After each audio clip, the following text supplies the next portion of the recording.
A janitor mopping floors after midnight whispered one word that saved a billionaire's life. He never knew she was a CEO. He didn't know that stopping armed kidnappers outside a corporate tower would transform everything he believed about survival, sacrifice, and second chances. Tonight, I'm sharing the story of Cole Palmer, a single dad working the graveyard shift just to keep his son fed, who became an unlikely hero when he witnessed something terrifying unfold in a parking garage. What he whispered in that split second of terror would freeze hardened criminals in their tracks and change 2 lives forever. Stay with me until the end, and comment below with your city, so I can see how far this story travels around the world. Because what happened next proves that sometimes the most ordinary people create the most extraordinary moments, and that one act of courage can unlock a future you never dared to imagine. Before we jump back in, tell us where you're tuning in from, and if this story touches you, make sure you're subscribed, because tomorrow, I've saved something extra special for you. The November wind cut through downtown Ashford like a blade, rattling the windows of the Sterling Heights Tower and sending newspapers tumbling down deserted streets. At 11:47 p.m., the financial district was a ghost town of locked doors and darkened offices, the kind of emptiness that made every sound echo twice as loud. Cole Palmer pushed his cleaning cart through the marble lobby of Sterling Heights, his reflection ghosting across polished floors that gleamed under fluorescent lights. His navy blue janitor's uniform hung loose on his frame, the name patch slightly crooked, the fabric worn thin at the elbows from 2 years of nightly wear. At 36 years old, he'd learned that comfort came second to durability when you were buying work clothes on a budget that barely stretched from paycheck to paycheck. He moved with the efficient rhythm of someone who'd perfected their routine through countless repetitions. Trash bins emptied, floors mopped, bathrooms cleaned, break room restocked. The work was invisible. Nobody noticed when it was done right, but everyone complained when it wasn't. Cole didn't mind the anonymity. Being invisible meant being left alone, and being left alone meant he could think about Owen. His phone buzzed in his pocket, and Cole carefully set down his mop before pulling it out. A text from Mrs. Harrison, his downstairs neighbor who watched Owen during his night shifts. The attached photo made his chest tighten with that familiar mixture of love and longing. His 8-year-old son was sprawled across her couch, fast asleep with a math workbook still open on his lap, his glasses slightly askew on his face. Owen had insisted on finishing his homework before bed, even though Cole had told him it could wait until morning. That was his boy, stubborn and determined, traits he'd inherited from both parents before his mother decided that motherhood wasn't the adventure she'd signed up for. Before Jessica walked out 3 years ago with nothing but a suitcase and a forwarding address she never actually used, Cole typed back a quick thank you to Mrs. Harrison, added a heart emoji that felt inadequate for the gratitude he felt, and tucked the phone away. 4 more hours. 4 more hours of mopping and scrubbing and taking out trash, and then he could go home to his tiny 2-bedroom apartment in the Brookside neighborhood, catch 3 hours of sleep, wake Owen up for school, and head to his day job at the warehouse. The math was brutal, but simple. His warehouse shift ran from 7 in the morning until 3 in the afternoon, 5 days a week, bringing in just enough to cover rent and utilities. His janitorial work at Sterling Heights ran from 10 at night until 6 in the morning, 4 nights a week, covering food, Owen's school expenses, and the endless pile of small costs that came with raising a son alone. Together, the 2 jobs gave him about 4 to 5 hours of sleep on good nights. Less when Owen was sick, or had a school project, or just needed his dad to be present instead of exhausted. But Cole never complained. Not out loud, anyway. Complaining changed nothing. Hard work did. Showing up did. Being the kind of father Owen deserved did, even when it meant running on fumes and instant coffee, even when his body ached from lifting boxes all day and mopping floors all night, even when he caught himself falling asleep standing up in the warehouse bathroom. He'd promised himself after Jessica left that Owen would never feel abandoned again, that his son would know, beyond any doubt, that his father would move heaven and earth to provide for him. So far, Cole had managed to keep that promise, Though some months it came down to choosing between buying himself new work boots or making sure Owen had the sneakers he needed for gym class. Owen always won those calculations. Owen always would. Cole moved through the 20th floor, methodically cleaning each office. Sterling Heights Tower housed dozens of companies, from tech startups on the lower floors to established financial firms near the top. The executive suites on the 40th floor belonged to Quantum Industries, some kind of tech conglomerate that Cole knew nothing about except that their CEO had terrible aim with coffee cups and their marketing team left sticky notes everywhere. The building was quiet tonight, unusually so.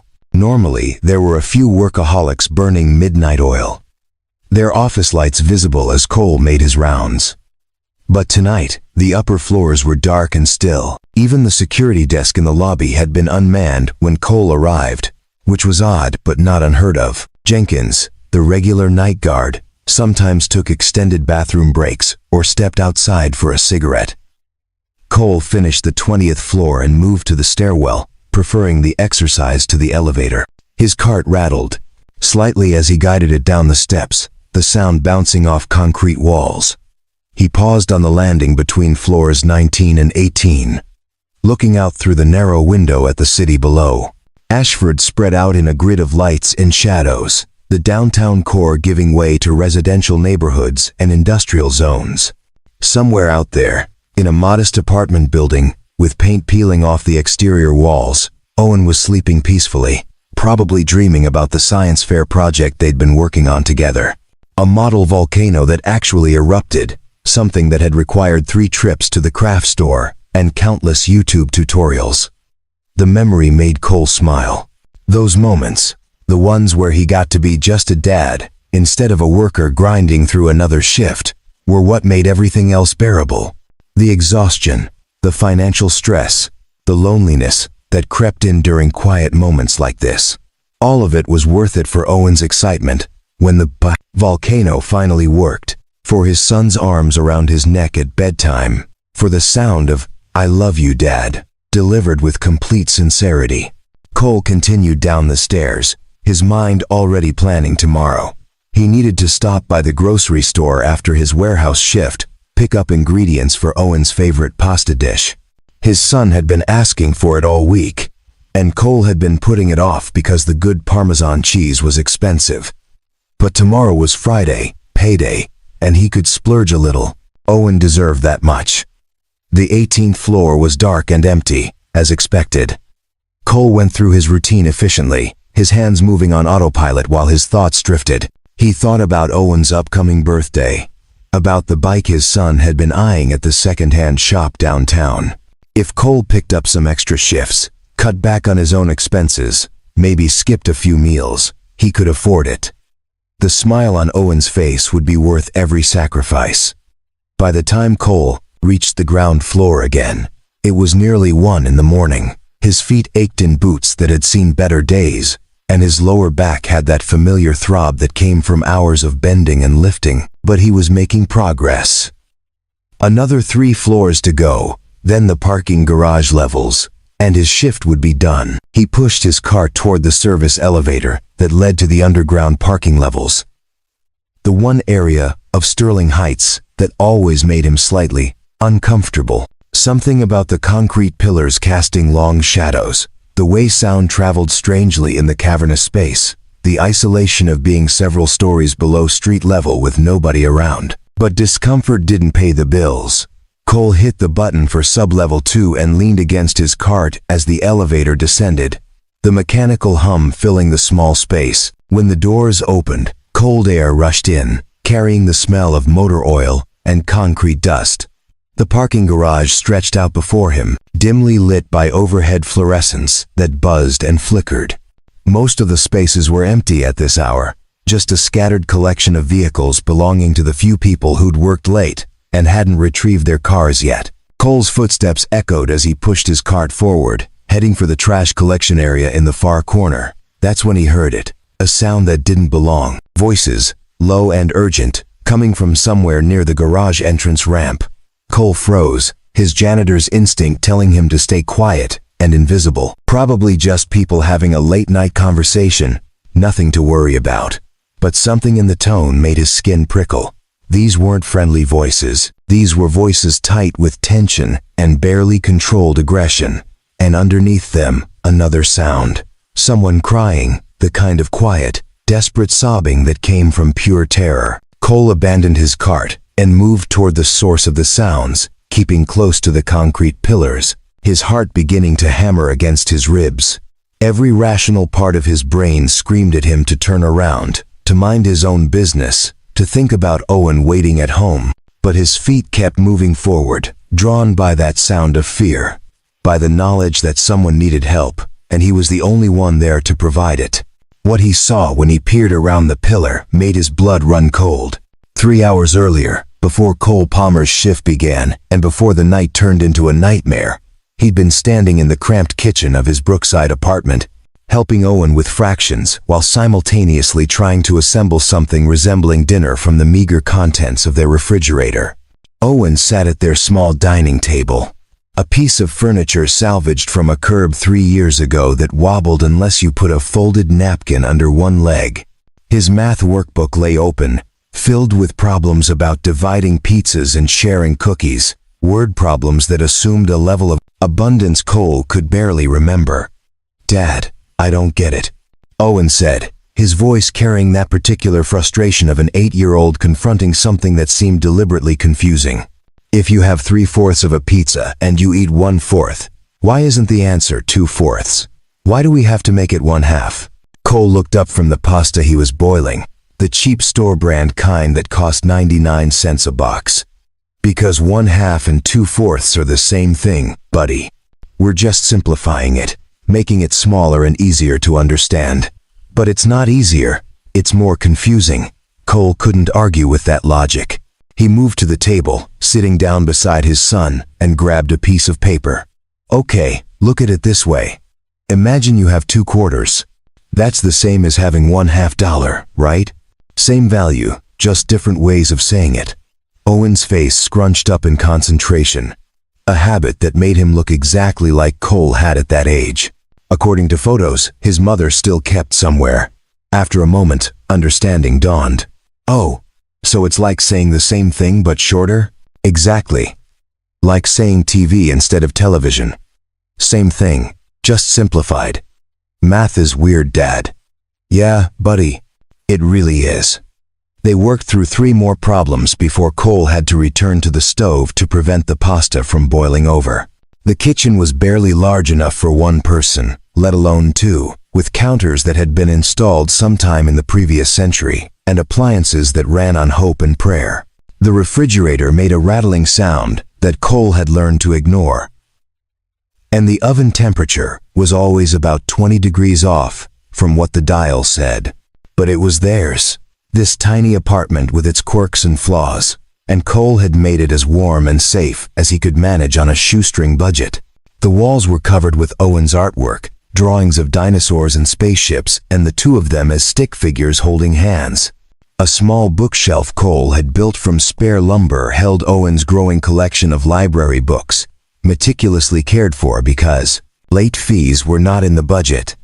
The living room doubled as Cole's bedroom, his mattress folded against the wall during the day to create space for Owen to play. Owen had the actual bedroom, a space Cole had painted a cheerful blue and filled with secondhand furniture that he'd carefully repaired and refinished. His son's happiness, his sense of security, mattered more than Cole's own comfort. It always would. Dinner was simple, pasta with butter, and the last bit of Parmesan cheese, some frozen vegetables that had been on sale, and toast made from bread that was 1 day from expiring, but still perfectly good. They ate together at the wobbly table, Owen chattering about his day at Brookside Elementary, about the book his teacher had read aloud, about his friend Tyler getting in trouble for talking during quiet time. Cole listened with the full attention his son deserved, asking questions, laughing at the funny parts, offering sympathy when Owen described how Tyler had to miss recess. These dinners were precious, stolen moments between shifts when Cole got to be fully present as a father instead of a half-asleep zombie counting down minutes until his next job. After dinner, Owen insisted on helping with dishes, standing on a step stool to reach the sink. Cole washed while Owen dried, and they talked about the upcoming weekend, about maybe going to the park if the weather held, about the possibility of renting a movie if Cole could spare the $3. "Dad," Owen said as he carefully dried a plate, his small hands moving with exaggerated care. "Tommy at school said his dad is taking him to Adventure Zone for his birthday. Can we go sometime?" Adventure Zone was an indoor amusement park on the other side of Ashford, the kind of place with arcade games and go-karts and pizza that cost twice what it was worth. The kind of place Cole could never afford on his salary, not without skipping rent or utilities or food. "Maybe someday, buddy," Cole said, the words tasting like failure. "We'll see." Owen nodded, and the way he accepted that non-answer without argument broke something in Cole's chest. His son had learned too young not to ask for things, not to expect treats or extras, to be grateful for what they had.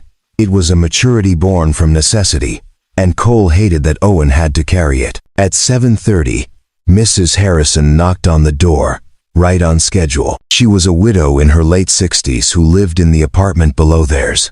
A woman with gray hair always pulled back in a neat bun and eyes that crinkled with genuine warmth. She'd been watching Owen during Cole's night shifts since they moved into the building, refusing to accept more than token payment, insisting that Owen was a joy and that she'd be lonely without the company. "Ready for another evening of beating me at checkers?" she asked Owen, who grinned and grabbed the game from the shelf.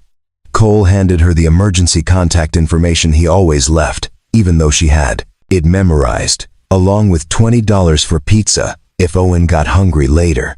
"I should be back around 6:30 tomorrow morning. If anything comes up, anything at all, you call me immediately." "Cole, we'll be fine.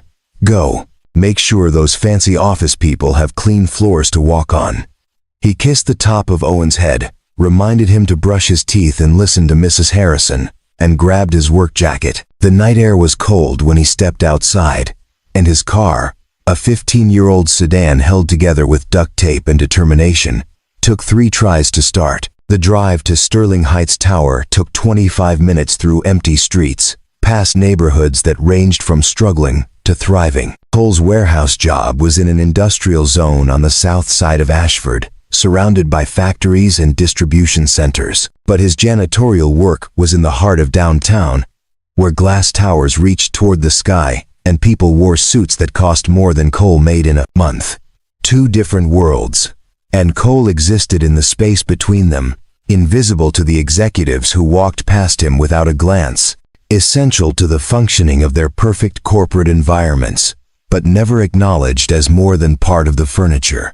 He parked in the employee lot behind Sterling Heights, changed into his uniform in the dingy locker room, and clocked in at exactly 10 p.m. The building supervisor, a bored man named Patterson who Cole suspected was half asleep most nights, barely grunted in acknowledgement. "Floors 20 through ground, then all 3 parking level," Patterson said, the same instructions he gave every shift.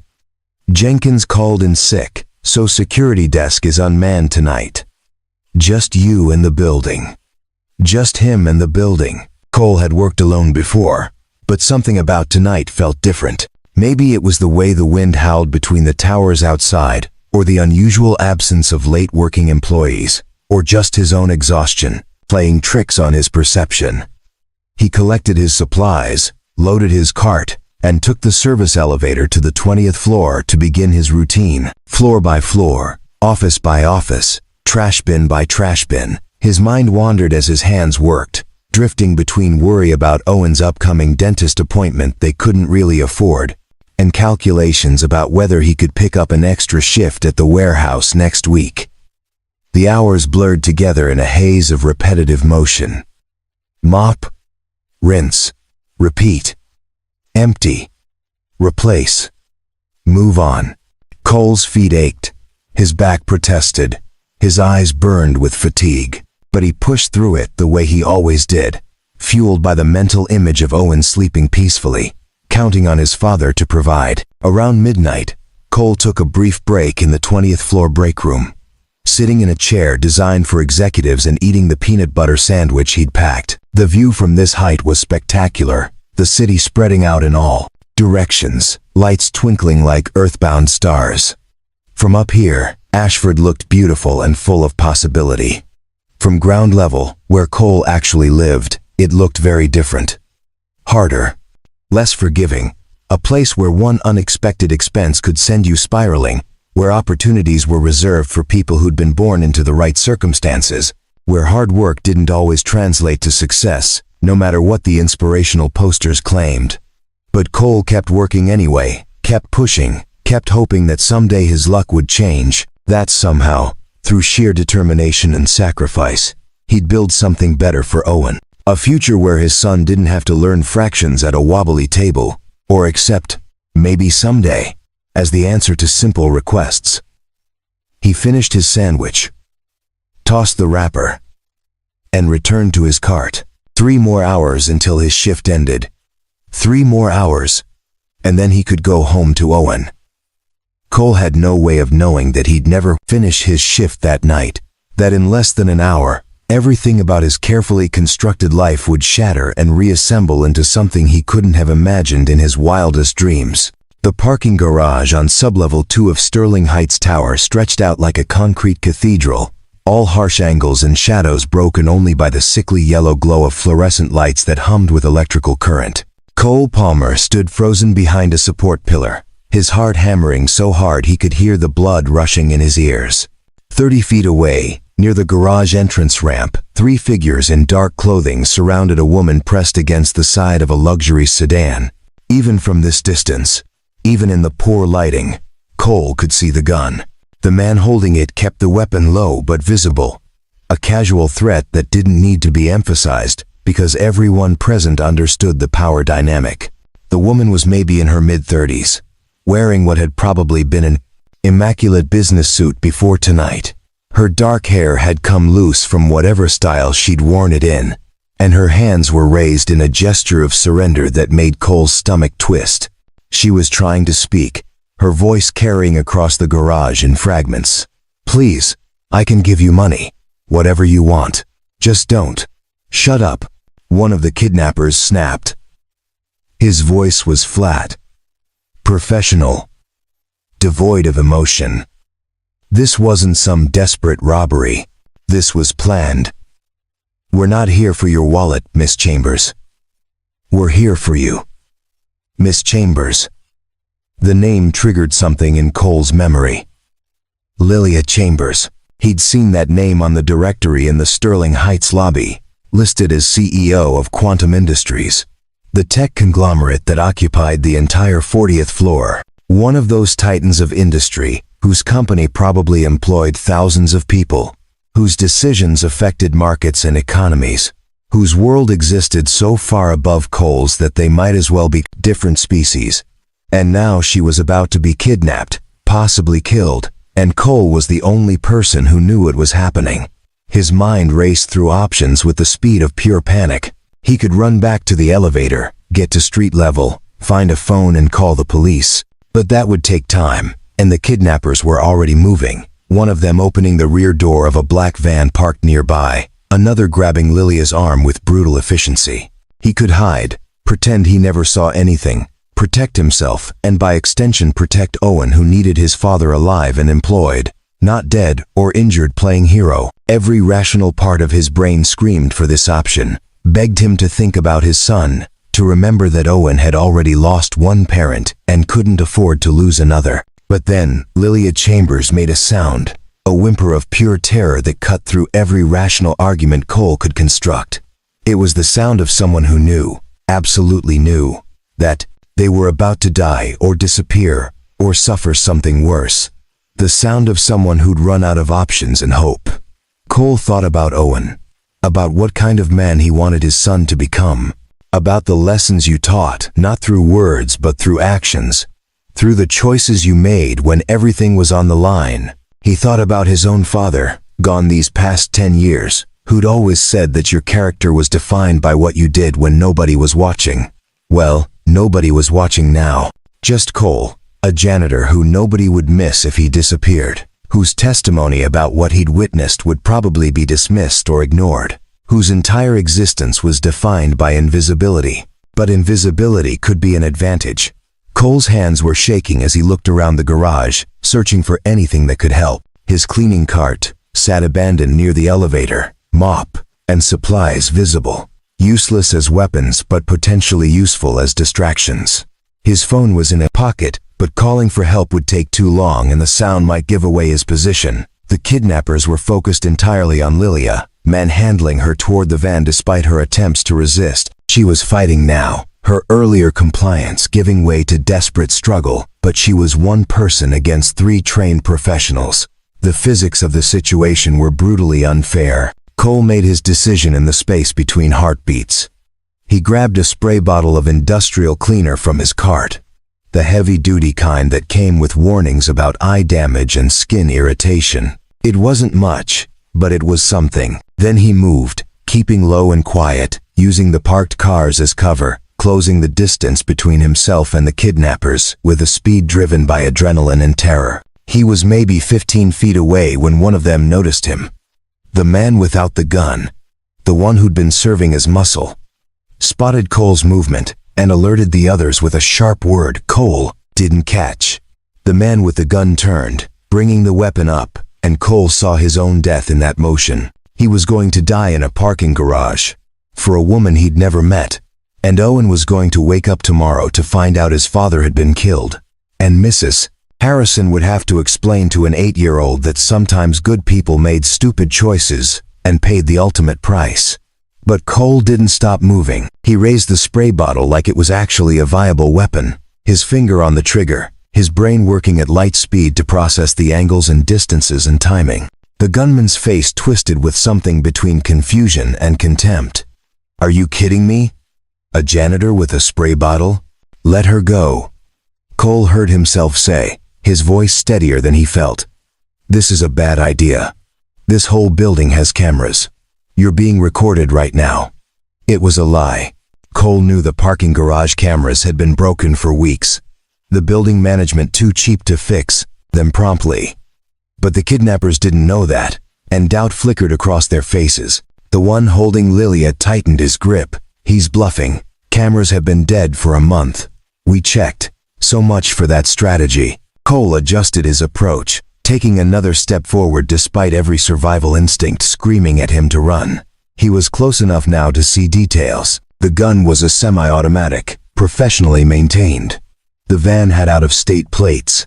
These weren't amateurs or opportunistic criminals. This was organized, well-planned, and Cole had just inserted himself into the middle of something far more dangerous than he'd initially understood. Lilia's eyes found his, wide with terror and something else. Confusion, maybe, or disbelief that a janitor was trying to rescue her. Her mascara had run in dark streaks down her face, and there was a cut on her lip where someone had hit her. The sight triggered something primal in Cole, a rage he hadn't known he was capable of feeling.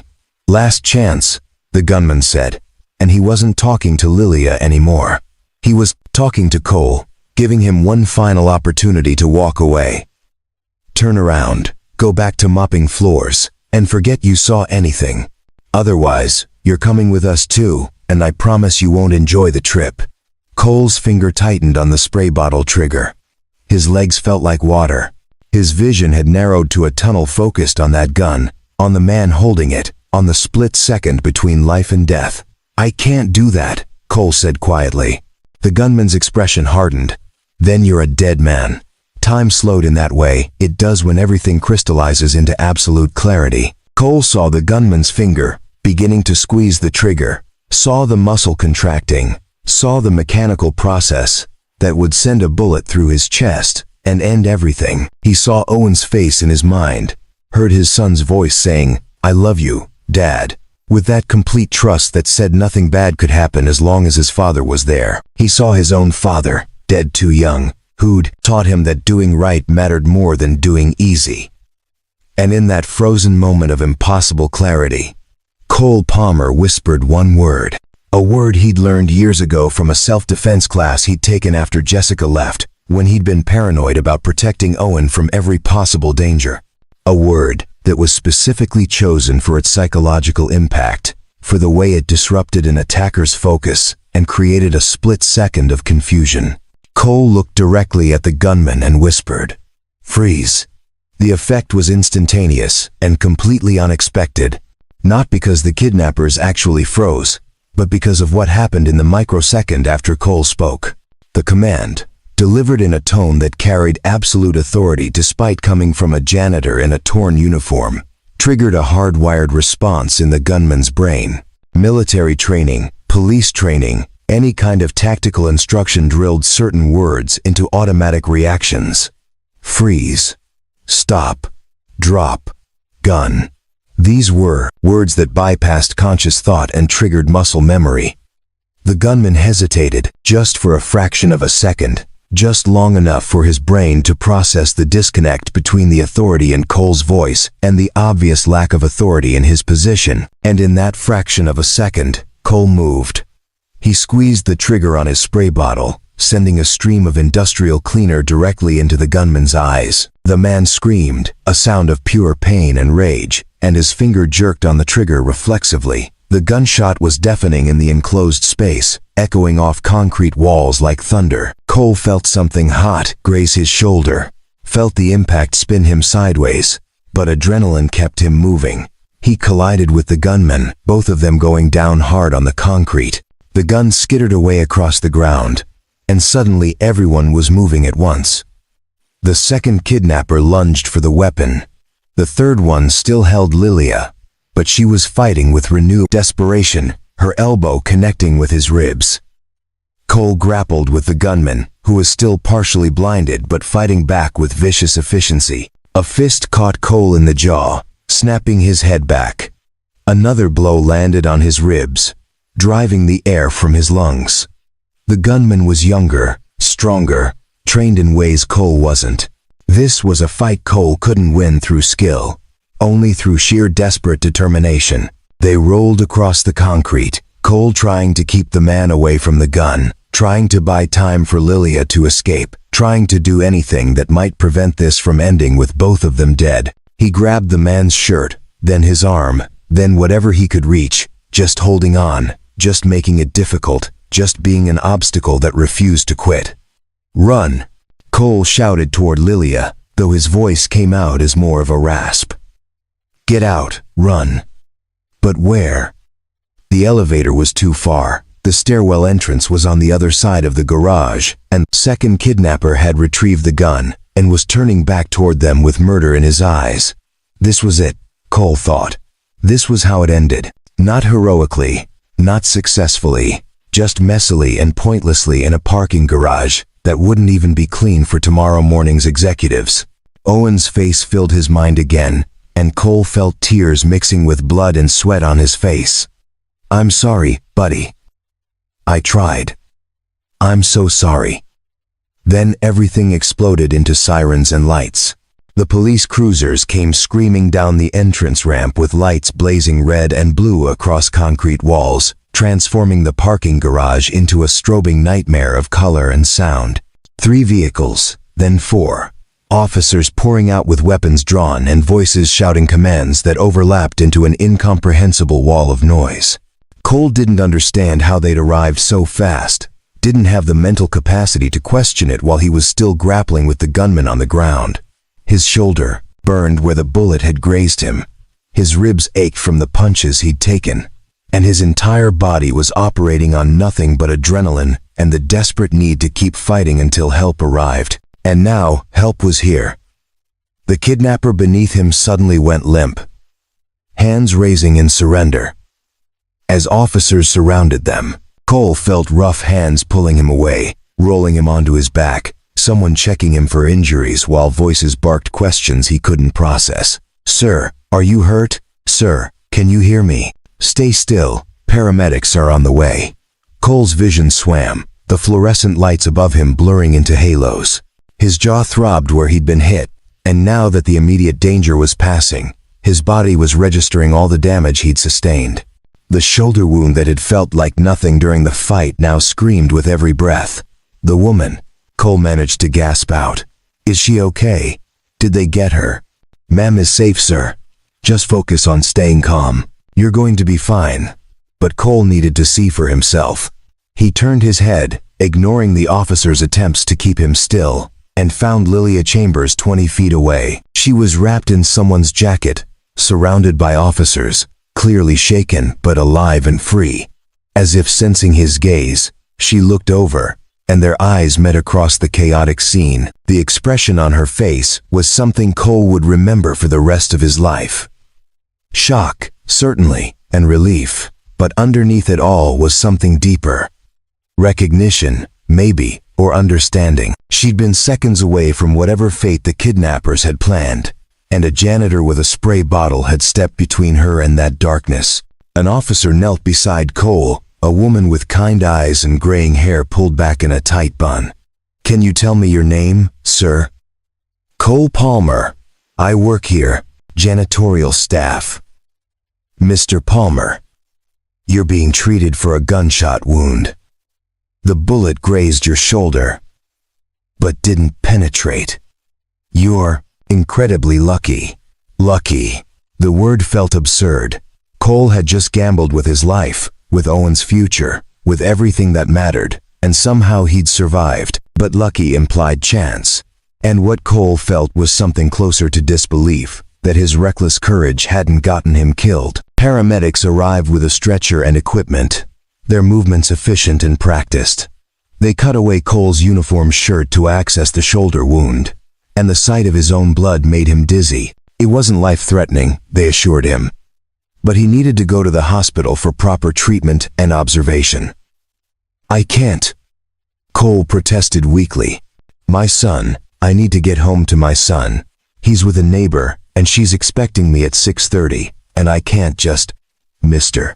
Palmer." The police officer's voice was gentle but firm. "You've been shot. You're going to the hospital. Give me your neighbor's contact information, and we'll make sure she knows what happened, and that you're okay." The fight drained out of Cole. He was suddenly aware of how exhausted he was, how much his entire body hurt, how close he'd come to never seeing Owen again. He gave the officer Mrs. Harrison's number and watched as she stepped away to make the call, leaving Cole with the paramedics who were loading him onto the stretcher. As they wheeled him toward the ambulance, Cole caught fragments of conversation around him. The kidnappers were being arrested, read their rights, searched for weapons and identification. Lilia Chambers was giving a statement to detectives, her voice steady despite the trauma she'd just endured. Someone mentioned that a security company monitoring the building's exterior cameras had seen suspicious activity and called it in, which explained the miraculously fast police response. The ambulance ride passed in a blur of medical jargon and the sting of antiseptic. Cole stared at the ambulance ceiling, watching the lights pass overhead through the small window, trying to process what he'd just done. He'd attacked armed kidnappers. He'd been shot. He'd potentially saved someone's life but also potentially orphaned his son in the process. What kind of father took those risks? What kind of man gambled everything on a desperate attempt to help a stranger? The kind who couldn't live with himself if he'd walked away, Cole realized. The kind who wanted Owen to grow up knowing that some things mattered more than personal safety. The kind who believed, deep in his core, that you helped people when they needed it, even when the cost was high, even when the cost could have been everything. At Ashford General Hospital, Cole was moved to an examination room where a tired-looking doctor cleaned and dressed his wound. The bullet had carved a shallow groove across his shoulder, painful but not serious. He'd need antibiotics to prevent infection, pain medication to manage discomfort, and rest to heal properly. "You're very fortunate," the doctor said, applying a bandage with practiced efficiency. "A few inches to the left, and this would have been much worse. How's your pain level?" "Manageable," Cole lied. Everything hurt, but complaining seemed pointless. The doctor gave him a look that said she'd heard that particular lie 1,000 times, but let it slide. She prescribed medications Cole probably couldn't afford, and gave instructions about wound care and follow-up appointments, then left him alone in the examination room with his thoughts and a hospital gown that barely closed in the back. Cole pulled out his phone, relieved that it had survived the fight, and found a text from Mrs. Harrison sent 20 minutes ago. The police had called her, explained the situation, and she'd assured them that Owen could stay with her as long as needed. She'd added that Cole was a hero and that she was praying for him, which made his throat tight with emotion.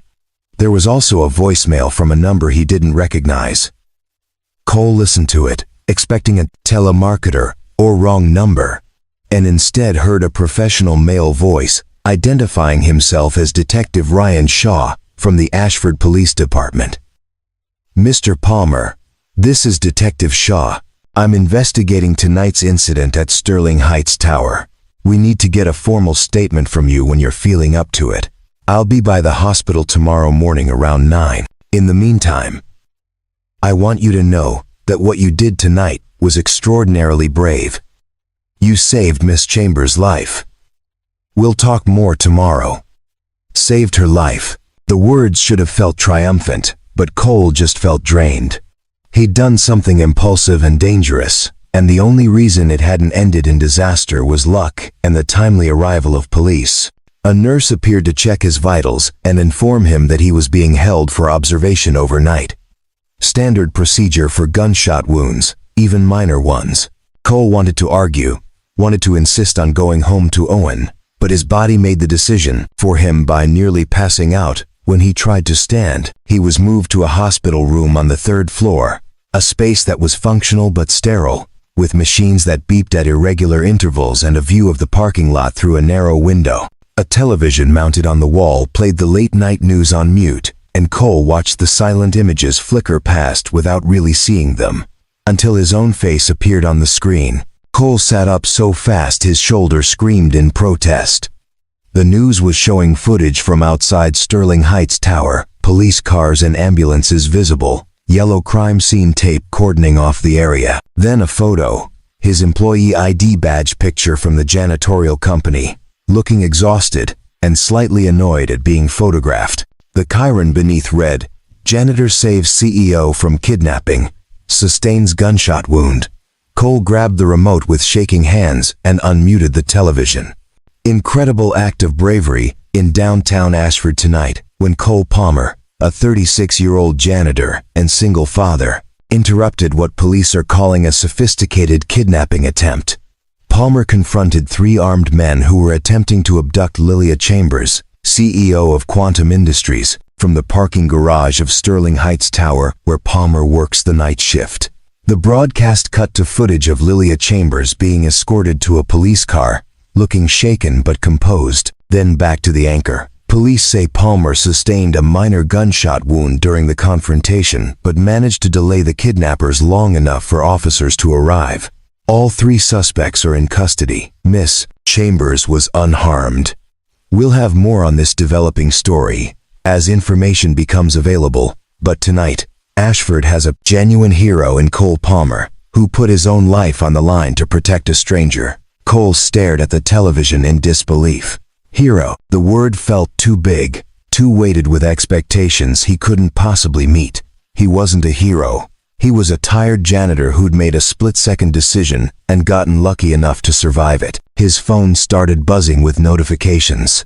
Text messages from numbers he didn't recognize. Friend requests on social media accounts he barely used. Missed calls piling up. The story was already spreading, amplified by the kind of media attention that Cole had spent his entire life avoiding. He turned off the phone and let his head fall back against the pillow, staring at the ceiling tiles and wondering how everything had gotten so complicated so quickly. 12 hours ago, his biggest concern had been whether he could afford to buy Owen that bike for his birthday. Now he was in a hospital bed, his face was on the news, and people were calling him a hero for doing something that had felt more like desperate panic than bravery. A soft knock on the door interrupted his spiraling thoughts. A nurse entered, followed by someone unexpected. Lilia Chambers stood in the doorway of his hospital room, still wearing the remains of her business suit, though someone had given her a police department sweatshirt to replace her torn jacket. Her hair was pulled back in a hasty ponytail, and without makeup, she looked younger and more vulnerable than she had in the parking garage. "Mr. Palmer," she said, her voice hoarse. "I hope I'm not intruding. I asked if I could see you, and they said you were awake." Cole struggled to sit up properly, wincing at the movement. "Miss Chambers, are you okay? Did they hurt you?" I'm fine, thanks to you. She moved closer to the bed, her hands clasped in front of her like she didn't quite know what to do with them. I just wanted to see you, to make sure you were all right, and to say thank you.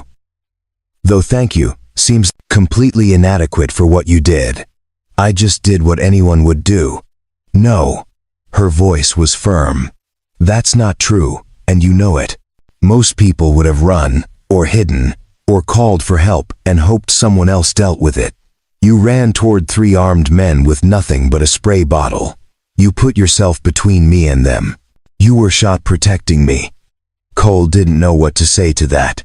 The exhaustion, the pain medication beginning to kick in, and the sheer surreality of having a billionaire CEO in his hospital room left him speechless.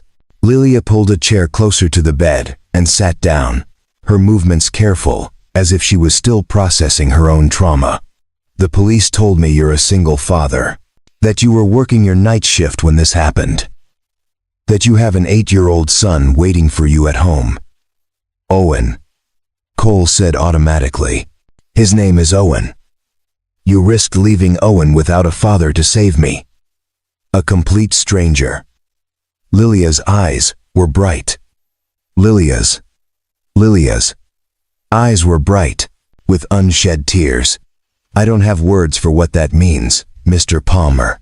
I don't know how to process the kind of courage that takes. Morning arrived with watery sunlight filtering through the hospital room window, and a nurse checking Cole's vitals with brisk efficiency. His shoulder throbbed with a deep ache that the pain medication only partially dulled, and his entire body felt like it had been put through an industrial press. Every movement reminded him of the previous night's violence, muscles screaming their protest at the abuse they'd endured. Detective Shaw arrived at 9 o'clock sharp, exactly as promised. He was a man in his mid-40s with graying temples and the kind of steady gaze that suggested he'd seen everything humanity had to offer and was no longer surprised by any of it. He pulled a chair close to Cole's bed and set a digital recorder on the bedside table. Mr. Palmer, I need to get your official statement about what happened last night. Take your time. Tell me everything you remember, starting from when you first became aware of the situation. Cole recounted the events as clearly as his foggy brain would allow. Finding the kidnappers in the parking garage, the decision to intervene, the spray bottle and the single word he'd whispered, the fight and the gunshot and the arrival of the police. Detective Shaw listened without interruption, occasionally making notes but mostly just absorbing the information. This word you whispered, the detective said when Cole finished. Freeze. Can you explain why you chose that particular word? Cole felt his face heat with embarrassment. I took a self-defense class a few years back. After my ex-wife left, I was paranoid about protecting Owen from everything. The instructor said that certain command words, delivered with authority, could create a moment of hesitation in an attacker. It disrupts their mental process for just a second. I didn't think it would actually work, honestly. I was just trying anything I could think of. Detective Shaw nodded slowly. Well, it worked. The gunman, his name is Victor Brennan, former military with tactical training. He's already lawyered up, but the other 2 are talking. They confirmed that your command created confusion, that split second where Brennan's training kicked in automatically. That's when you used the spray bottle and everything went sideways for them. Are they saying who hired them? We're still piecing that together, but it looks like corporate espionage combined with a ransom scheme. Miss Chambers has competitors who would benefit from her removal, and she's worth enough that a ransom would be substantial. These weren't street criminals, Mr. Palmer. These were professionals, and you took them on with cleaning supplies and sheer guts. The detective's tone carried a mixture of admiration and disbelief that made Cole uncomfortable. He didn't feel brave. He felt like someone who'd made a reckless choice and gotten incredibly lucky. After Detective Shaw left, promising to keep Cole updated on the investigation, a hospital social worker appeared to discuss his discharge. He'd be released this afternoon with prescriptions and instructions to follow up with his regular doctor in a week. The problem was that Cole didn't have a regular doctor. He had an emergency room he went to when things were dire. and a pharmacy where he filled prescriptions for Owen but rarely for himself. The social worker seemed to sense this without Cole saying anything explicit. She provided him with information about community health clinics and programs that offered reduced-cost medical care, her professionalism masking what was probably pity. Cole accepted the pamphlets with as much dignity as he could muster, adding them to the growing pile of problems he'd need to solve. His phone, which he'd reluctantly turned back on, was chaos. Hundreds of notifications, messages from reporters, requesting interviews, social media mentions that numbered in the thousands. Someone had created a hashtag Janitor Hero, that was apparently trending locally. The attention made Cole's skin crawl. He scrolled through until he found Mrs. Harrison's messages. She'd kept him updated throughout the night, assuring him that Owen was fine, that she'd explained to him that his father had helped someone and gotten a small injury, but was okay. She'd taken Owen to school that morning, packed his lunch, and promised to pick him up in the afternoon. The latest message said that reporters had shown up at their apartment building looking for Cole, and building security had turned them away. Reporters. At his home, where Owen lived. Cole's hands tightened on the phone, anger cutting through the pain medication haze. He'd done a good thing, saved someone's life, and now his privacy was being invaded. His son potentially exposed to media attention that an 8-year-old shouldn't have to deal with. Another knock on the door. Cole looked up, expecting another nurse or detective, and instead found Lilia Chambers for the second time in 12 hours. She looked better than she had last night, her hair professionally styled, wearing fresh clothes and minimal makeup that didn't quite hide the exhaustion in her eyes. "Mr. Palmer," she said, "I hope you don't mind another visit. I wanted to check on you before you're discharged." "Miss Chambers." Cole tried to sit up straighter, acutely aware that he was wearing a hospital gown and probably looked like death warmed over. "You didn't need to come back. I'm fine, really. Please, call me Lilia." She moved into the room, and Cole noticed a man in a dark suit standing just outside the door. Security, obviously. "And I did need to come back. I've been thinking about our conversation last night, about what you risked, and I've been doing some research." Something about her tone made Cole nervous. "What kind of research?" Lilia pulled out a tablet from her bag and pulled up what looked like a background report. "I hope you'll forgive the intrusion, but I needed to understand who you are. Cole Palmer, 36 years old, single father to Owen Palmer, age 8. You work 2 jobs, one at a warehouse during the day and janitorial work at Sterling Heights at night. You're 3 months behind on your truck payments, 2 months behind on medical bills from when Owen had pneumonia last winter, and you're barely making rent each month despite working nearly 80 hours a week."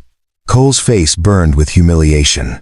Having his financial struggles laid out so clinically by someone whose net worth probably exceeded the GDP of small countries was degrading in a way that made him wish he'd stayed hidden in the parking garage. "I don't need your pity," he said, his voice harder than he'd intended. "I'm doing fine.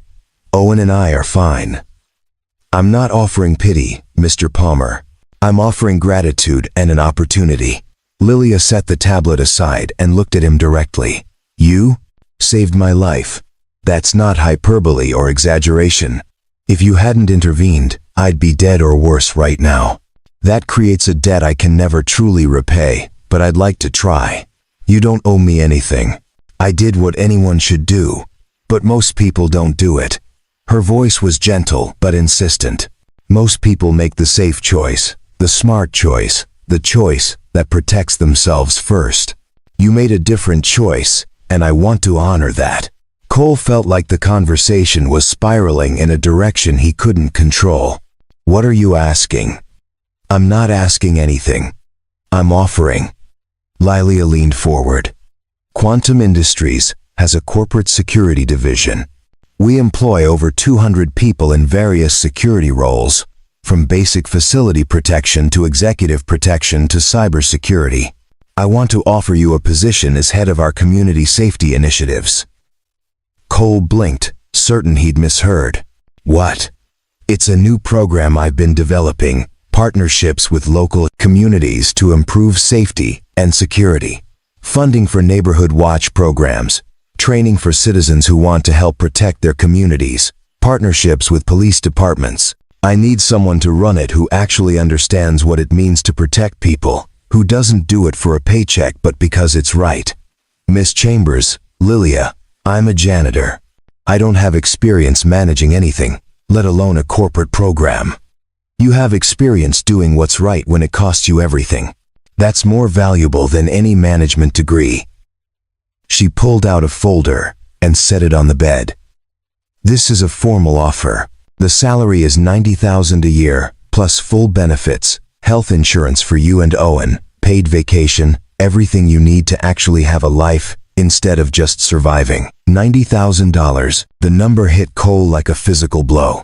That was more than he made at both jobs combined. That was a salary that could pay off his debts, get Owen into better schools, afford the bike and the trips to Adventure Zone, and all the small things Cole had been denying his son. Why? The word came out as barely a whisper. Why would you do this? Because you reminded me what real courage looks like, Lilia said simply. And because I've spent years building a company focused on innovation and profit, and I've forgotten what actually matters. You helped me remember. Let me help you in return. Cole was discharged from Ashford General Hospital at 2 in the afternoon, his shoulder bandaged and throbbing, his mind reeling from Lilia Chambers' job offer. The folder containing the formal employment contract sat in his lap like a live grenade as he rode in the taxi back to his apartment, paid for by Quantum Industries despite his protests. The job offer was absurd. It was generous to the point of being suspicious. It was everything Cole needed and nothing he'd earned through traditional qualifications. And yet, as he read through the contract during the taxi ride, everything appeared legitimate. $90,000 annual salary, comprehensive health benefits, 3 weeks paid vacation, retirement contributions, even relocation assistance if needed. At the bottom of the contract was a handwritten note in elegant script. You saved my life, Cole. Let me try to improve yours. No strings attached, no expectations beyond doing the kind of good work I know you're capable of. Think about it. Take all the time you need. The offer stands regardless. Lilia. The taxi pulled up to his apartment building in Brookside, a 3-story structure that had seen better decades. Paint peeled from the exterior walls. One of the security lights was permanently broken, and the playground equipment in the small courtyard had been deemed unsafe and removed months ago without replacement. This was home, the best Cole could afford on his current salary, and it was nothing like the world Lilia Chambers inhabited. Mrs. Harrison met him in the hallway outside his apartment, her face creased with worry and relief. Cole, thank goodness. Let me look at you. Are you really all right? The news said you were shot. Just a graze, Mrs. Harrison. I'm fine, really. He winced as she hugged him, his shoulder protesting the contact. Where's Owen? Is he okay? He's inside with my daughter. She came over to help keep him distracted. He knows you were hurt helping someone, but we didn't give him details about guns or kidnappers. He's been worried, though. Kept asking when you'd be home. Guilt twisted in Cole's stomach. He'd put Owen through unnecessary worry, had risked making his son an orphan, all for a stranger. The weight of that decision felt heavier now than it had in the moment. Mrs. Harrison must have seen something in his face because her expression softened. You did a good thing, Cole. A brave thing. Don't let anyone tell you otherwise. Owen burst out of Mrs. Harrison's apartment before Cole could respond, his small face lighting up with relief. Dad, you're home. Are you okay? Does your arm hurt? Mrs. Harrison said you helped a lady who was in trouble. Cole dropped to one knee, ignoring the pain in his shoulder, and pulled his son into a careful hug. Hey, buddy, I'm okay. Just got a little banged up, but nothing serious. You're a hero, Owen said, his voice muffled against Cole's chest. Mrs. Harrison showed me the news. They said you saved someone's life. I just did what felt right, Owen. That's all. They went inside their small apartment, and Cole sank onto their second-hand couch with a groan of relief. His body ached in places he hadn't known could ache. Owen hovered nearby, clearly wanting to help but unsure what to do, his 8-year-old face serious with concern. "Can I get you something, Dad? Water? Or juice?" "We have juice. Water would be great, buddy." "Thank you." While Owen carefully filled a glass in the kitchen, standing on his step stool to reach the glass-pressed sink, Cole looked around their apartment with new eyes. The furniture that was all salvaged or second-hand, the walls that needed repainting, the carpet worn thin in high-traffic areas. This was what he'd been able to provide for his son despite working himself into exhaustion. This was the best he could do, but Lilia's offer could change that, could give Owen the kind of stability and opportunity that Cole had only dreamed of providing. Owen returned with the water. Some of it sloshed over the side from his careful journey across the room, and Cole drank gratefully. His son settled beside him on the couch, close but careful not to bump his injured shoulder. "Dad, why did you help that lady?" "Mrs. Harrison said she was a stranger." Cole thought about how to explain it in terms an 8-year-old would understand. "Because she needed help, buddy. And when someone needs help, you help them if you can. That's what good people do, even if it's dangerous. Sometimes, especially when it's dangerous, because that's when people need help the most."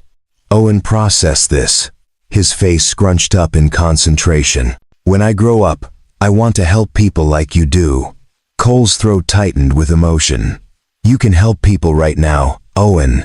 Helping doesn't always mean fighting bad guys. It means being kind, standing up for friends who are being picked on, doing the right thing even when it's hard. Like when Tyler gets picked on at recess and I tell the bullies to stop, exactly like that. You're already a helper, buddy. I'm proud of you." They spent the rest of the afternoon together, Cole resting on the couch while Owen played nearby, occasionally checking to make sure his father was okay.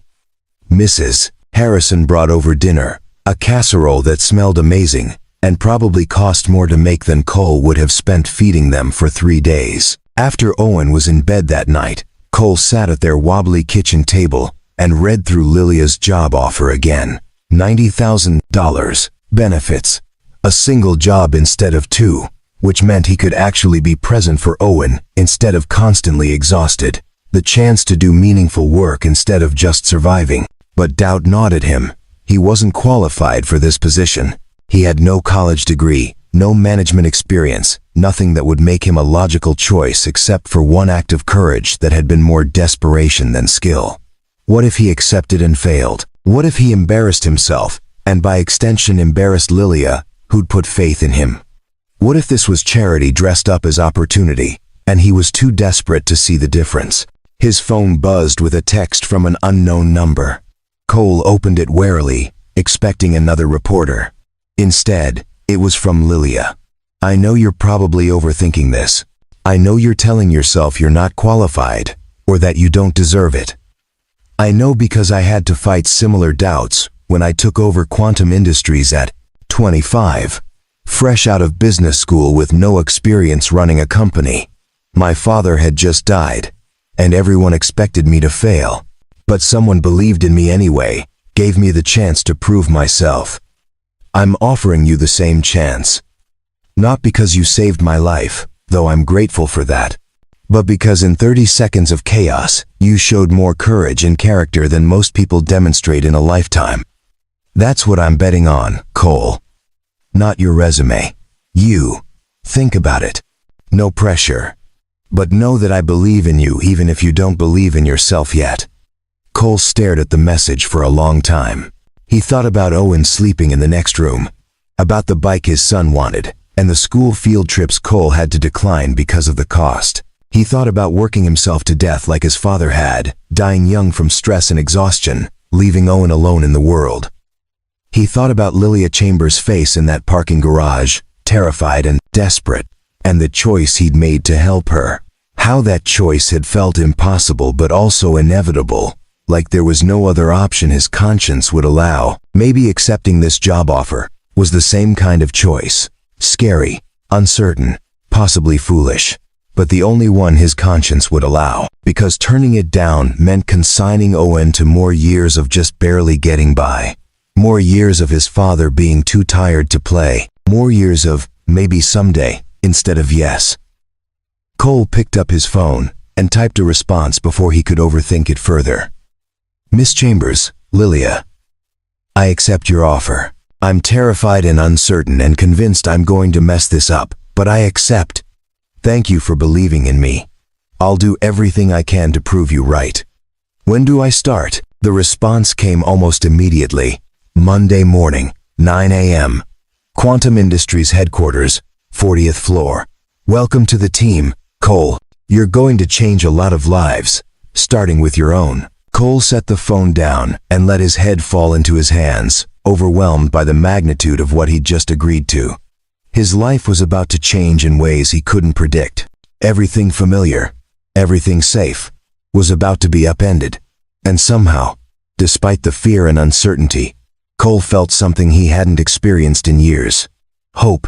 Real, tangible hope that things could actually get better, that his sacrifices could lead somewhere beyond just survival, that Owen could have the future he deserved. On Monday morning, Cole Palmer would walk into a world he didn't understand, taking on responsibilities he wasn't trained for, betting everything on the belief that courage and character mattered more than credentials. It was terrifying. It was impossible. It was exactly what he needed to do. Monday morning arrived with the kind of nervous energy that made Cole's hands shake as he knotted his tie for the third time. He stood in front of the bathroom mirror in his apartment, wearing the only suit he owned, purchased 5 years ago for a job interview that had gone nowhere. The jacket was slightly too big, the pants needed hemming, and the whole ensemble screamed discount store clearance rack. Owen appeared in the doorway, already dressed in his school uniform, his backpack slung over one shoulder. You look fancy, Dad. Like a businessman on TV. Cole managed to smile, despite the anxiety churning in his stomach. Thanks, buddy. You ready for school? They walked the 3 blocks together, Cole acutely aware of the time, terrified of being late on his first day. He dropped Owen at the Brookside Elementary entrance, hugging him goodbye and promising to pick him up himself this afternoon for the first time in months. No more relying on Mrs. Harrison for every detail of childcare. This new job meant regular hours, meant being present.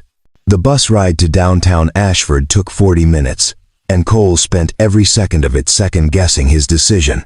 He didn't belong in the corporate world.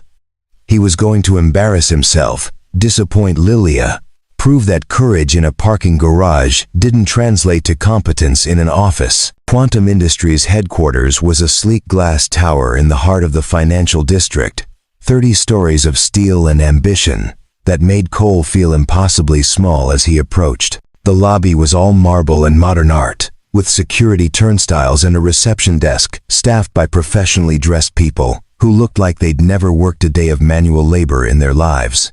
Cole approached the desk, his ID badge from Sterling Heights Tower still in his wallet, because he hadn't thought to bring anything else. Hi, I'm Cole Palmer. I'm supposed to start today in the Community Safety Division. The receptionist's face lit up with recognition. Mr. Palmer, of course. Miss Chambers told us to expect you. Welcome to Quantum Industries. She handed him a temporary badge and directed him to the executive elevators. 40th floor. Miss Chambers' assistant will meet you there. The elevator was glass, walled, offering a dizzying view of Ashford as it climbed. Cole watched the city fall away below, watched the streets where he'd struggled and survived become tiny and distant, and felt like he was ascending into a different atmosphere entirely. The 40th floor was hushed luxury. Thick carpeting that absorbed sound, original artwork on the walls, floor-to-ceiling windows offering panoramic views of the city. A woman in her 50s with silver hair and sharp eyes stood waiting. Mr. Palmer, I'm Patricia Collins, Miss Chambers' executive assistant. Welcome. Her handshake was firm and professional. Miss Chambers is finishing a conference call, but she asked me to show you to your office and get you oriented. Office. Cole had an office. The reality of it hit him as Patricia led him down a corridor and opened a door to reveal a space that was bigger than his living room. Windows overlooked the city. A desk made of dark wood sat in the center, and bookshelves lined one wall. "This is yours," Patricia said. "Your computer login information is in that envelope on the desk. I'll be by this afternoon to help you set up your accounts and access to our systems. You have a meeting with Miss Chambers at 10, lunch with the department heads at noon, and at 2 you'll meet with the Community Safety Advisory Board." Cole's head spun. "Advisory board? We already have an advisory board?"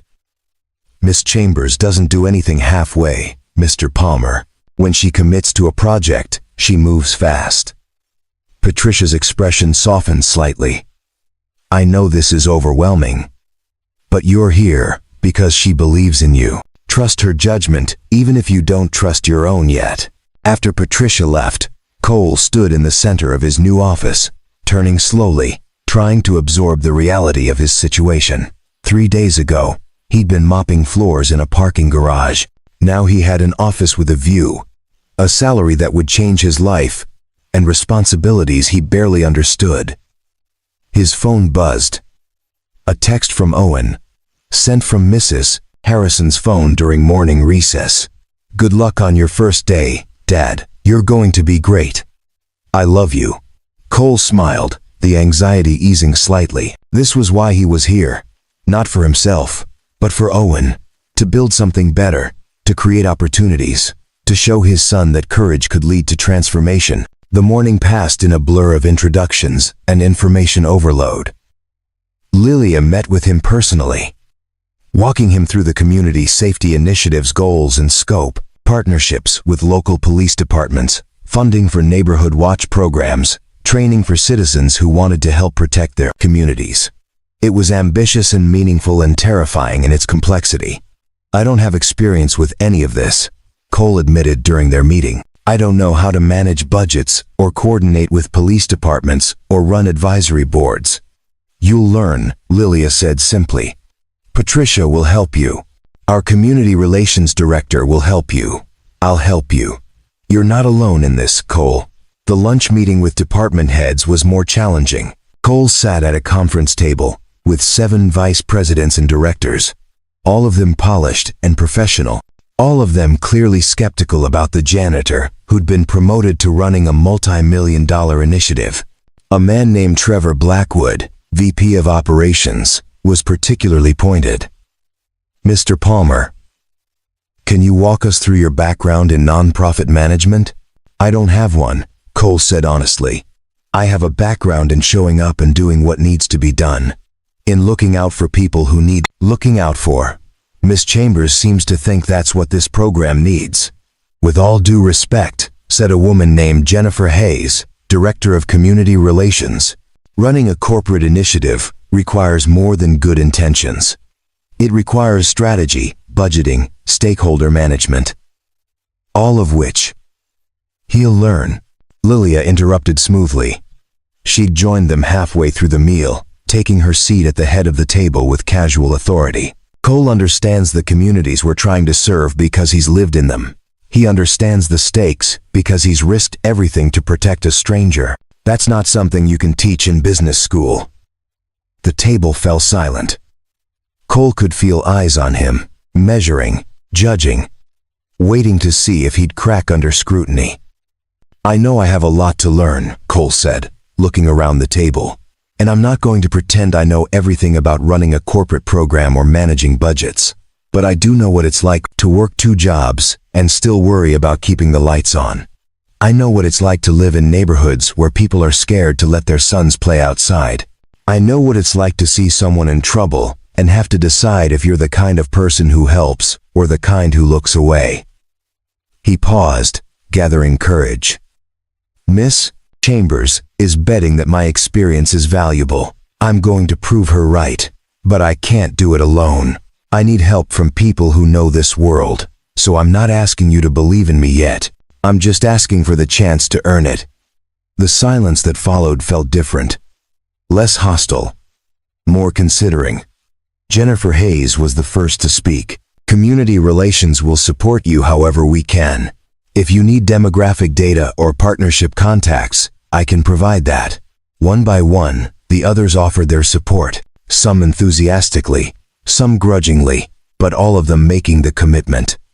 By the time lunch ended, Cole felt like he'd survived a gauntlet, but hadn't completely embarrassed himself. The afternoon advisory board meeting was less contentious but more overwhelming. Community leaders, retired police officers, non-profit directors, all of them with strong opinions about what needed to be done. Cole mostly listened, taking notes, asking questions, trying to absorb the complexity of the work ahead. By 6 p.m., when Cole finally left Quantum Industries headquarters, his brain felt like mush. He picked up Owen from after-school care, a program he could now actually afford, and they took the bus home together.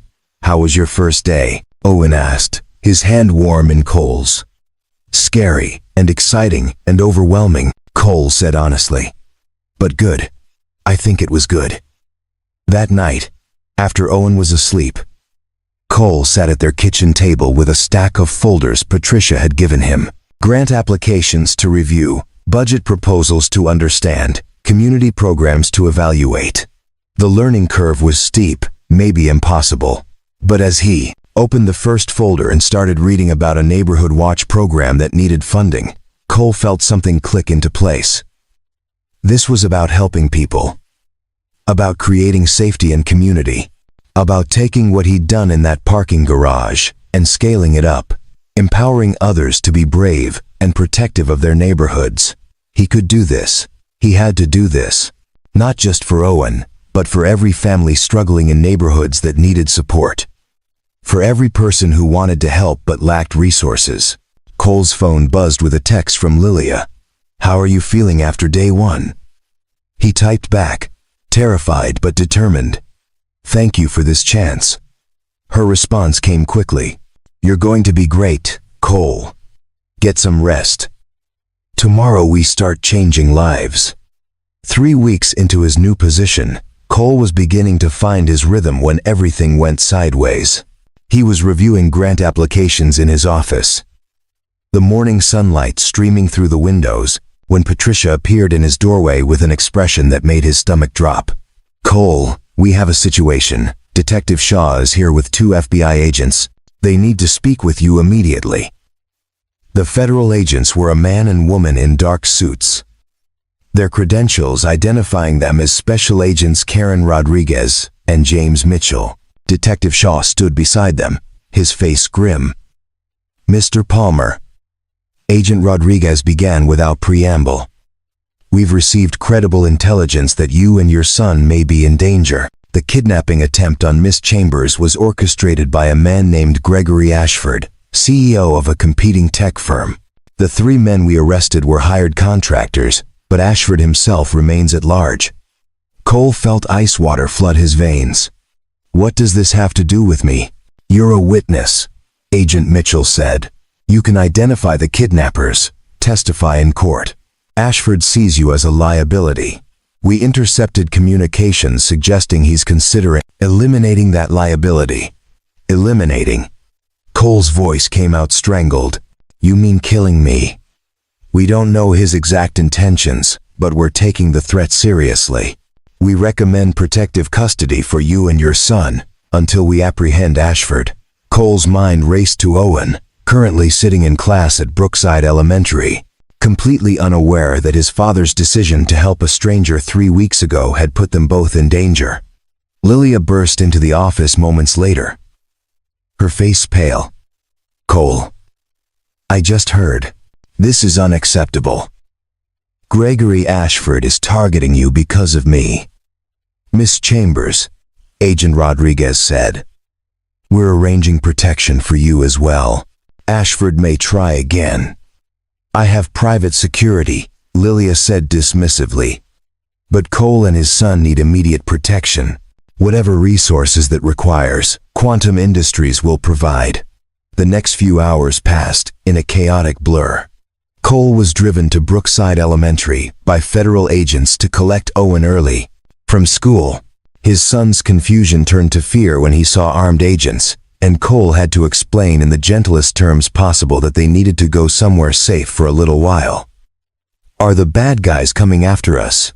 Owen asked, his 8-year-old face too serious, too scared. I won't let anything happen to you, Cole promised, pulling his son close. I promise, buddy, you're safe. They were taken to a secure location outside Ashford city limits. A nondescript house in a gated community, with armed security patrolling the perimeter. It looked like a regular home from the outside, but had reinforced doors, bulletproof windows, and enough surveillance equipment to monitor a small army. Mrs. Harrison was brought in to help care for Owen, the elderly woman handling the situation with remarkable calm. Lilia visited that evening, her own security detail in tow, her face tight with guilt. This is my fault, she said once Owen was occupied with Mrs. Harrison in another room. You're in danger because you saved me. I made the choice to help, Cole said. Nobody forced me. But you shouldn't have to pay this price. You shouldn't have to hide with your son, because Gregory Ashford is a vindictive criminal. She pulled out her tablet and showed Cole security footage that made his blood run cold. A man had been photographed outside Brookside Elementary 2 days ago, watching the school, taking pictures of the students. Another photo showed the same man outside Cole's apartment building. They've been surveilling you, Lilia said. Planning something. The FBI intercepted communications just in time. Cole looked toward the room where Owen was playing with Mrs. Harrison, his son's laughter filtering through the walls. The sound that had always brought him joy now filled him with dread. What had he done? What had his moment of courage cost his son? The days in protective custody blurred together. Cole tried to maintain some normalcy for Owen, helping with homework, playing games, watching movies. But the armed guards outside, the restrictions on leaving, the constant awareness of danger, all of it took a toll. Owen had nightmares. He woke up crying, asking if the bad guys were coming, if his dad was going to get hurt again. Cole held him through the terror, whispering reassurances he wasn't sure he believed, promising safety he couldn't guarantee. Lilia visited daily, bringing Owen toys and books, bringing Cole updates on the manhunt for Gregory Ashford. The FBI had traced him to several locations, always arriving just hours too late. He had resources, connections, and the kind of desperate ruthlessness that came from knowing capture meant life in prison. On the 5th night in protective custody, Cole sat on the porch of the safe house while Owen slept inside, Mrs. Harrison watching over him. The night was quiet except for cicadas and the distant sound of traffic. Cole's phone buzzed with a text from an unknown number. His hands shook as he opened it. Your son is 8 years old, Brookside Elementary, 3rd grade, Mrs. Patterson's class. He likes science and soccer. You should have minded your own business, Palmer. Walk away from testifying, or I'll make sure Owen grows up without a father. You have 24 hours to decide. The message included a photo taken that morning, showing Owen through the safe house window, playing in the living room, completely unaware he was being watched. They'd found them. Despite federal protection, despite security measures, Gregory Ashford's people had located the safe house and were watching Owen. Cole's vision blurred with rage and terror. He forwarded the message to Agent Rodriguez, then walked inside to where Lilia was reviewing documents in the kitchen. They found us, he said, his voice hollow. They're threatening Owen. Lilia's face went white. She looked at the message, then immediately called her head of security. Within minutes, the safe house was flooded with additional personnel. Perimeter security tripled, plans made to move them to a different location. But Cole knew the truth. As long as Gregory Ashford was free, as long as Cole was a witness who could testify, his son would never be truly safe. The threat would always exist, lurking in the background, poisoning any chance at normal life. I should walk away, Cole said quietly. Refuse to testify. It's not worth Owen's safety. No. Lilia's voice was fierce. That's exactly what Ashford wants. For you to be too scared to stand up, to let evil win because it's safer than fighting. Easy for you to say. It's not your son at risk. The words came out harsher than Cole intended, but Lilia didn't flinch. You're right. It's not my son, but it's my responsibility. You're in danger because you saved me. So we end this. Not by giving in, but by making sure Ashford can never threaten anyone again. She pulled out her phone and made a call. "Yes, it's me. I need everything you have on Gregory Ashford. Properties, associates, financial records, everything. And I need it within the hour. Money is no object." The break in the case came from an unexpected source. One of Gregory Ashford's former employees, a man named Daniel Warren who'd been fired 6 months earlier, contacted the FBI with information in exchange for immunity on unrelated charges. He knew where Ashford was hiding, a remote property in the mountains 2 hours north of Ashford, purchased under a shell corporation. Agent Rodriguez coordinated with local law enforcement and federal tactical teams. The raid was planned for dawn, overwhelming force designed to capture Ashford before he could escape or harm anyone. Cole wasn't allowed anywhere near the operation, but he watched the news coverage from the safe house, Owen asleep against his shoulder, both of them exhausted from sleepless nights. When the report came through that Gregory Ashford had been taken into custody without incident, Cole felt something break inside him, tension he'd been carrying for weeks finally releasing. It was over. Owen was safe. Lilia arrived an hour later with champagne and genuine relief on her face. They got him. They got all of them. Ashford's entire network is being rolled up. The FBI says the threat is neutralized. Cole just held Owen tighter, tears streaming down his face, overwhelmed by the enormity of what they'd survived. The return to normal life was gradual. They moved back to their apartment in Brookside, though Quantum Industries provided upgraded security for the building. Cole returned to work, throwing himself into the community safety initiative with renewed purpose. If his experience had taught him anything, it was that safety mattered, that protection mattered, that people needed resources and support to defend their communities. The program flourished under his leadership. Cole approved grants for neighborhood watch programs, funded safety training, partnered with police departments to improve community relations. He brought authenticity that no business degree could provide, understanding the needs of struggling communities because he'd lived in them. 6 months after the kidnapping attempt, Quantum Industries held a gala celebrating the Community Safety Initiative's success. Crime was down in every neighborhood where they'd implemented programs. Community trust in law enforcement was up. People felt safer, more empowered to protect their own streets. Cole stood at the podium in a rented tux, looking out at hundreds of donors and community leaders, and felt the full weight of how far he'd come, from janitor to director, from invisible to celebrated, from barely surviving to actually thriving. 6 months ago, he began. I was mopping floors in a parking garage. I wasn't anyone important. I was just a single dad, trying to keep his son fed and clothed, working myself to exhaustion, invisible to everyone around me. He paused, finding Lilia in the crowd. She smiled at him, encouraging. Then I saw someone in trouble, and I made a choice. A scary choice. A dangerous choice. A choice that changed everything. And what I learned is that we all have that power. Every single one of us can choose courage over comfort, action over apathy, helping over hiding. The audience was silent, focused on his words. This initiative isn't about me being a hero. It's about recognizing that every community has people who want to help, who want to protect, who just need resources and support to make it happen. We're not creating heroes. We're empowering the heroes who already exist on every block, in every neighborhood. His eyes found Owen in the front row, sitting with Mrs. Harrison, looking at his father with pure pride. My son is here tonight. I brought him because I want him to see that doing the right thing matters. That helping people, even when it's hard, even when it costs you something, is always worth it. That's the legacy I want to leave him. Not money or status, but the knowledge that one person can make a difference.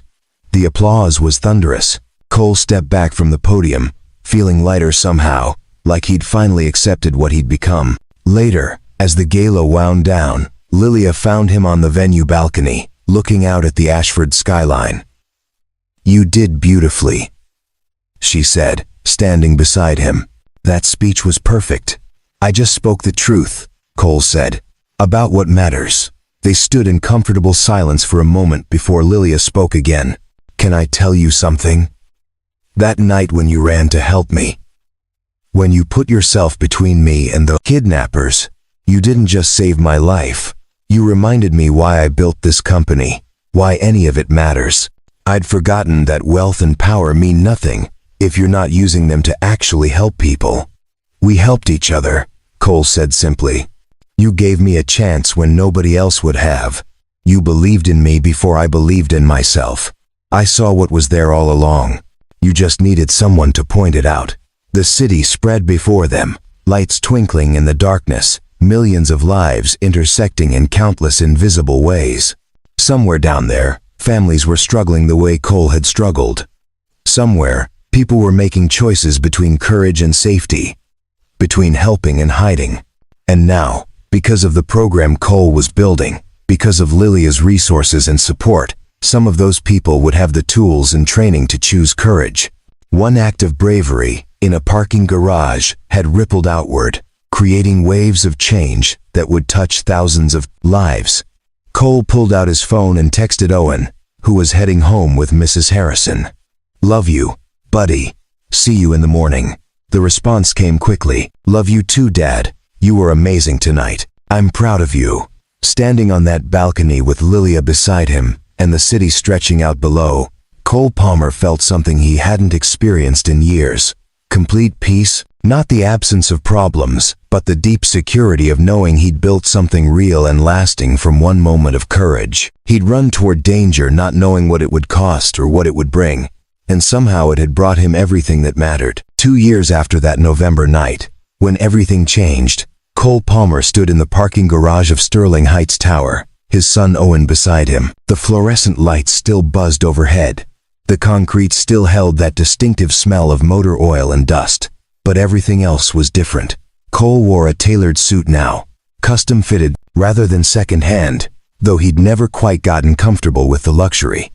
His shoulder had healed completely, leaving only a thin scar he sometimes traced absently when lost in thought. But the real changes went deeper than clothing or scars.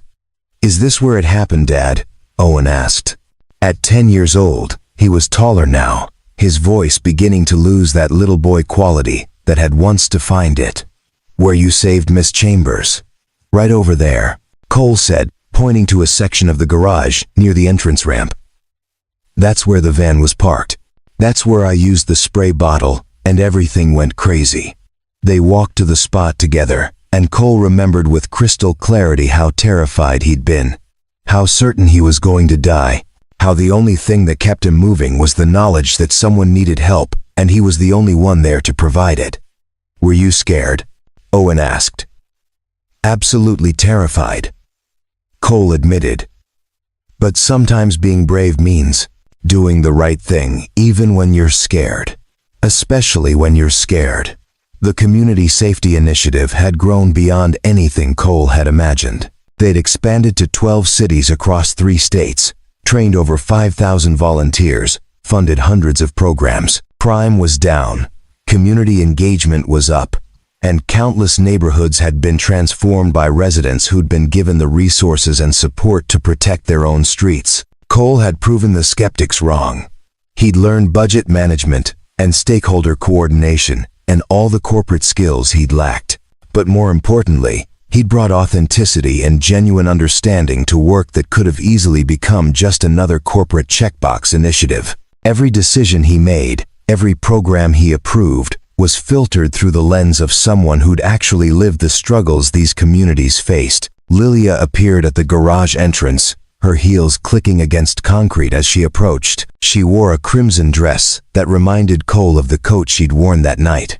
Though this time there was no terror in her eyes, only warmth and something deeper that had grown between them over 2 years of working together, surviving danger together, building something meaningful together.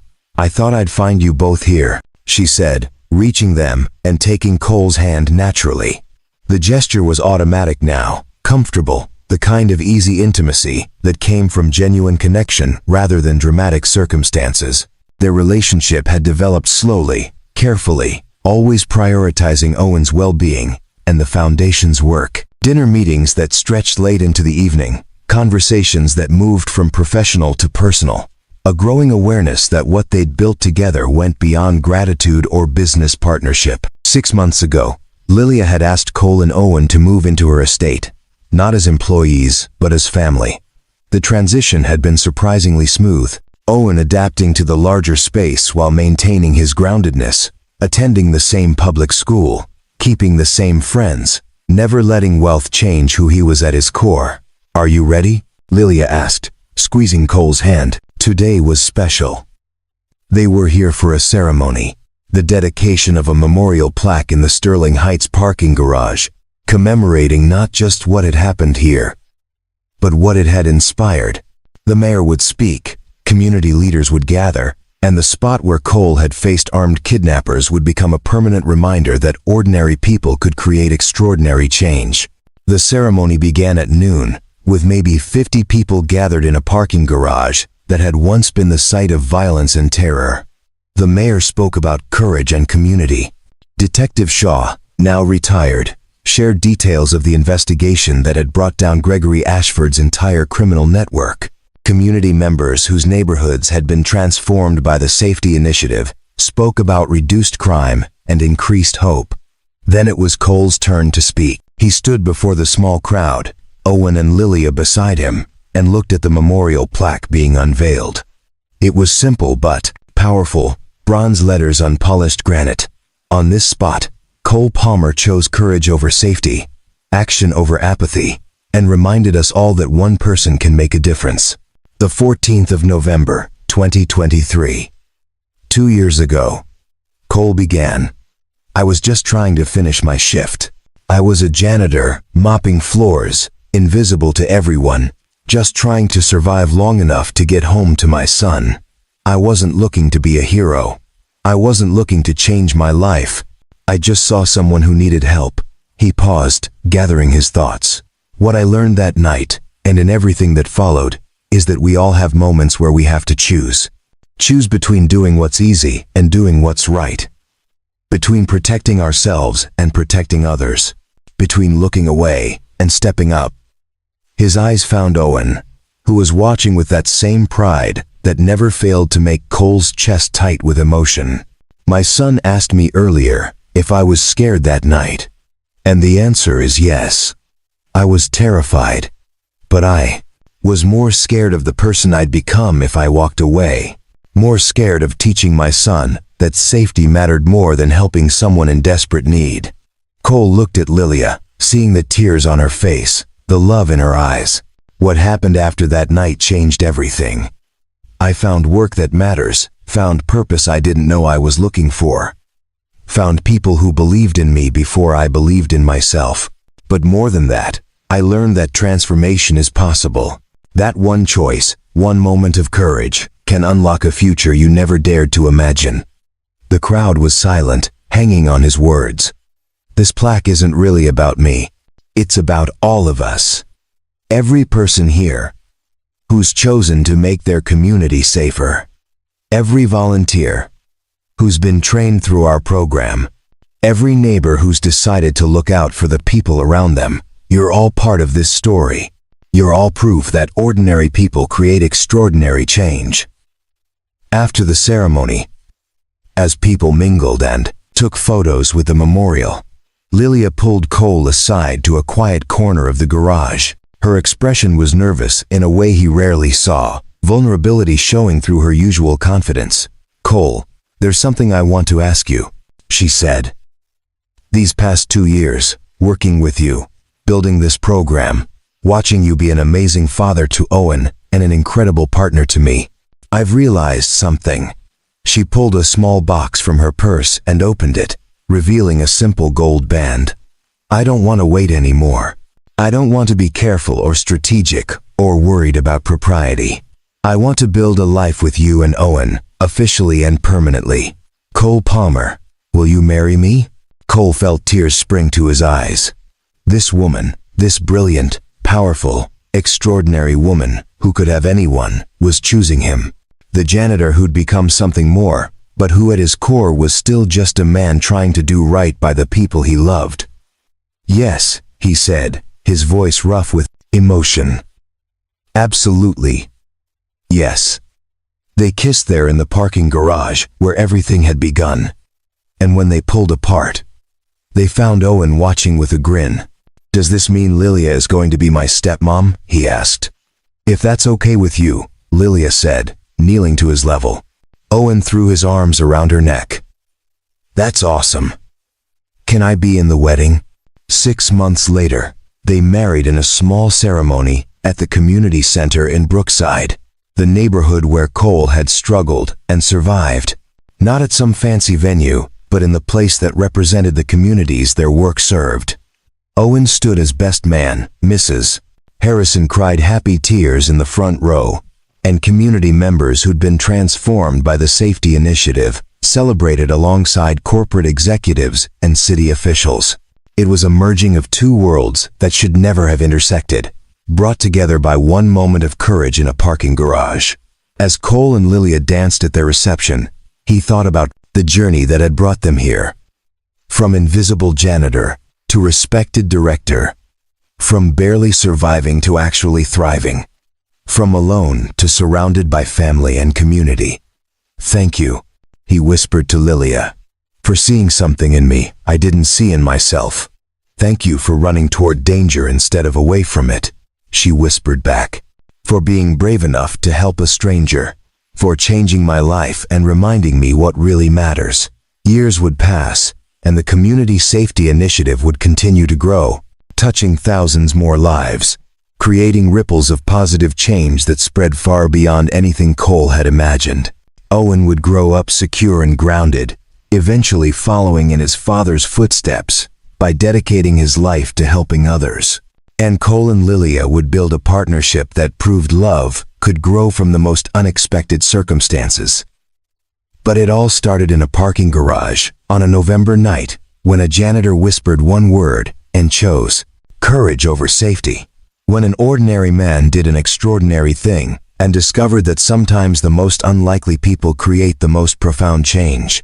Cole Palmer had been invisible his entire life, until the moment he decided someone else's life mattered more than his own safety. And in that moment, he became unforgettable, not because of what he gained, but because of what he was willing to risk. That was the real lesson, the one that would inspire countless others in the years to come. Courage wasn't about being fearless, it was about being terrified and acting anyway. It was about choosing to help even when the cost was high. It was about believing that one person, one moment, one choice could change everything. And Cole Palmer was living proof that it could. Up next, you've got two more standout stories right on your screen. If this one hit the mark, you won't want to pass these up. Just click and check them out. And don't forget to subscribe and turn on the markwelf.com notification bell so you don't miss any upload from us.